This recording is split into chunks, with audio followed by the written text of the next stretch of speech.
Hey everybody, I am here on the first live stream for our YouTube. We just requested permission and have been put in the club, so we'll be kind of exploring that tool a little bit more to connect. And so today I wanted to talk about failing with style. It's something that I kind of evolved as a performer. I was told that the audience doesn't know what you intended your act to be. So they don't really have any idea about, the thing you forgot or the thing that tore right before your act or whatever prop you didn't get time to use. Like, they just know what it was that you put out there. And most of the time they love that. The point is just that you put something forward. So I call it failing with style. You're going to go out there and do what you do with enough conviction and enjoyment that the show goes on. And I think that kind of always reminded me of Madeleine L'engle's book, A Wrinkle in Time. I was a pretty lonely kid and I felt very different than the other people in my family. And that book was like a home for me, I think. And I think it was that way for a lot of, lonely kids and things like that. I found a home there, though. I really understood what it was like to feel like I wasn't good enough. No matter how hard I tried, I couldn't be as functional as other kids. I got made fun of a lot and I got put in remedial classes. Years later, I realized, it's autism. My whole family is autistic. My son. No. Excuse me. My service animal. No, my son. Okay. So anyways, I wanted to kind of like touch on that basis for calling it failing with style, just realizing that, nobody knows what you intend. They only know what actually happens. And I think that, a lot of the time we can go out there and fail with style, with a smile on our face, and no one will have any idea that that's a failure for us. They will be comparing their poopy insides to your polished outsides, just like you're doing with them. We're only seeing the polished outside of people, and we're thinking that they have it together much better than we do. But oftentimes that's just not true. And I think it doesn't really matter if it is. I mean, what's so important about being right? It doesn't get you anything. There's no award for that. And it certainly doesn't win you any friends. I think it builds resentment trying to be right all the time. So I started evolving the idea that maybe being right was not as important.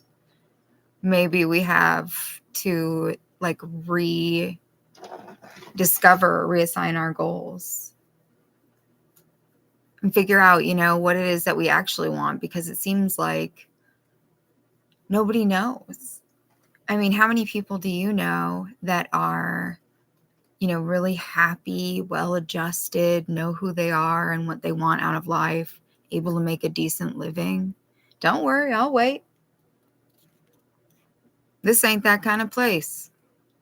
We have been, maybe taught to be productive, but no one is teaching us to be happy.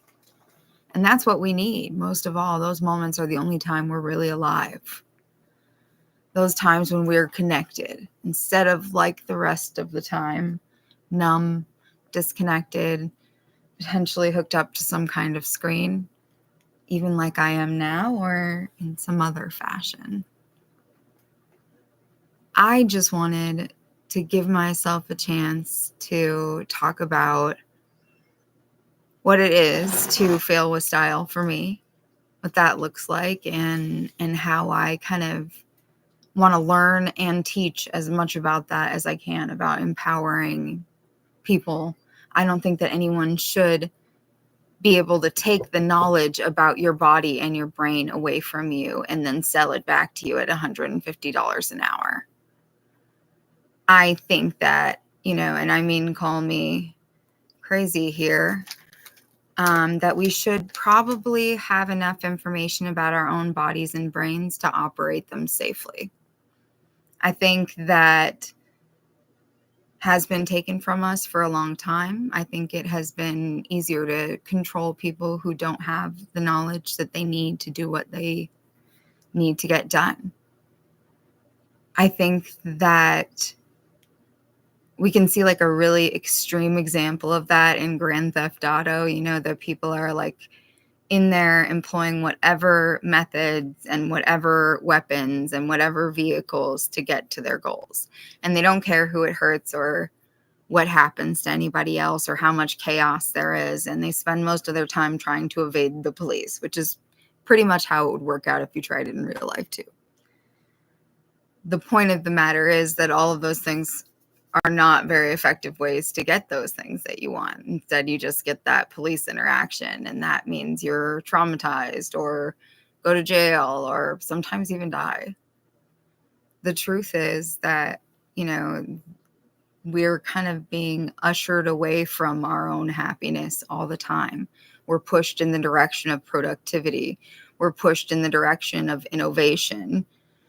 But you're pushed in the direction of doing. You are so based on what you do. Your worth is entirely based on what you do for a living, what you do for other people. When the truth is that we're not human doings. We're human beings, but none of us knows how to be. And I think it is probably time that we talked about it.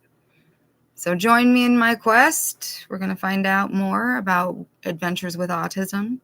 We're going to find out more about self-directed ways to level up our own lives. And we're going to find out more about having the information that we deserve to about our own bodies and our own brains. That's it for now, kids.